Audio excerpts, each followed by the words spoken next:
Nearly forgotten for more than a decade, this legendary house now has a champion. Archaeologist Jessica Crawford convinced her employer to take a chance on Prospect Hill. Because it is running out of time. It's, with every rain, more of the floor and more of the roof goes. They now want to sell the home to someone who will appreciate its history and restore it properly. In the meantime, Jessica will tend to the house and look after its only resident. This is Isaac, a holdover from the last owner.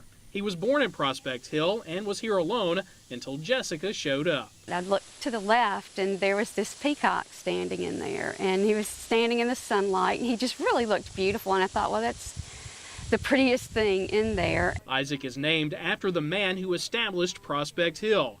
Captain Isaac Ross was a Revolutionary War veteran from South Carolina.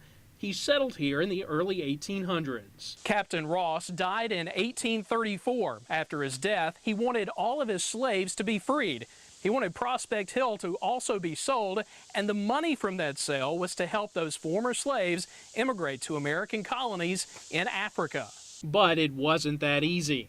Ross's grandson challenged the will, and the case lingered in the court system for years. Ultimately, the Mississippi Supreme Court ruled in favor of upholding the will, and Ross's plan to free his slaves and provide passage to Africa was put into motion in the 1850s. They did, however, make it to Liberia and to the Mississippi colony there. The grandson would later buy back the plantation at auction and rebuilt Prospect Hill in 1854. This is that house. And now the story has come full circle. In 2011, a reunion more than 150 years in the making took place on a chilly November day at Prospect Hill.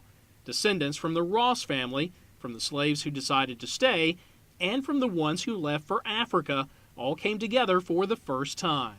There was not really a dry eye out here. Also there that day was Isaac, proudly presenting his home to the guests assembled.